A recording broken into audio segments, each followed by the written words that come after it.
पंजाब की राजनीति में एक नए अध्याय की शुरुआत हुई है, जिसका नायक वो शख्स है जिसने पहले लोगों को हंसाया, गुदगुदाया और फिर जब पंजाब की सियासत में कदम रखा तो महज 11 सालों में सूबे की सियासत का सरताज बन गया, जिसकी आंधी में वो दिग्गज भी नहीं टिक पाए जो कभी उनकी राजनीति पर हंसी ठहाके लगाया करते थे। ये नायक है संगरूर के गांव सतौज का लाडला जुगनू, जिसका नाम भगवंत मान है। वो भगवंत मान जिनकी राजनीति और आम आदमी पार्टी की हवा के आगे प्रकाश सिंह बादल, पंजाब के सीएम चरणजीत सिंह चन्नी, नवजोत सिद्धू, कैप्टन अमरिंदर सिंह जैसे कई दिग्गज हार गए। तो चलिए जान लीजिए कैसे भगवंत मान ने दिग्गजों को पछाड़कर राजनीति की नई परिभाषा लिख डाली है। भगवंत मान का जन्म 17 अक्टूबर 1973 को पंजाब में संगरूर जिले के सतौज गांव में हुआ। चुनावी हलफनामे के मुताबिक उन्होंने 12वीं की परीक्षा पास की है।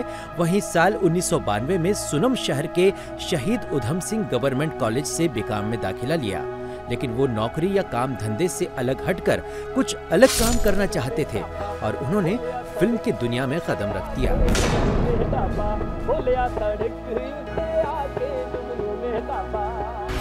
साल 1994 में भगवंत ने फिल्म कचहरी में काम किया, तब उन्हें कॉमेडी की दुनिया में पहचान मिली। लेकिन इसके बाद भगवंत मान राजनीति में पहुंच गए।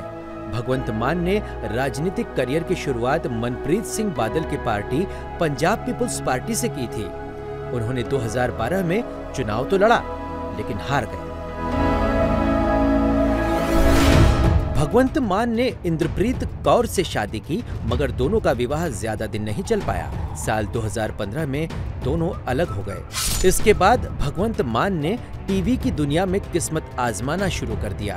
वो कॉमेडियन कपिल शर्मा के साथ टीवी के popular show the great Indian laughter challenge में बतौर प्रतिभागी शामिल हुए। ये वही शो था जिसके जज नवजोत सिंह सिद्धू हुआ करते थे। कॉमेडी का ये दौर लंबे समय नहीं चला।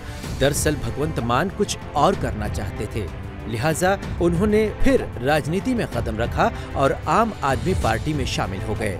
पार्टी ने 2014 के लोकसभा चुनाव में उन्हें संगरूर से टिकट दिया और वो जीत गए। 2019 में वो फिर लोकसभा चुनाव जीते और 2022 में वो धुरी विधानसभा सीट से लड़े और 58,000 से ज्यादा वोटों से जीत हासिल की। भगवंत मान का विवादों से पुराना नाता रहा है। भगवंत मान पर सबसे बड़ा आरोप ये लगा कि वो लोकतंत्र के मंदिर संसद में नशा करके जाते थे। इसकी शिकायत भी हुई। यही नहीं, उनकी नशे की आदत पर खुद पीएम नरेंद्र मोदी ने भी निशाना साधा था। फिर खबर आई कि साल 2019 में भगवंत मान ने आम आदमी पार्टी के संयोजक अरविंद केजरीवाल की मौजूदगी में मंच पर शराब छोड़ने की कसमें खाई थी।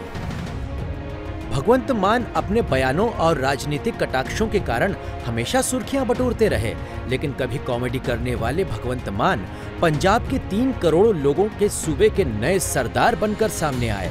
उनकी पार्टी ने 92 विधानसभा सीटें जीतकर एक तरफा विजय हासिल की। 48 साल की उम्र में भगवंत मान सूबे के नए मुखिया के रूप में सामने आए।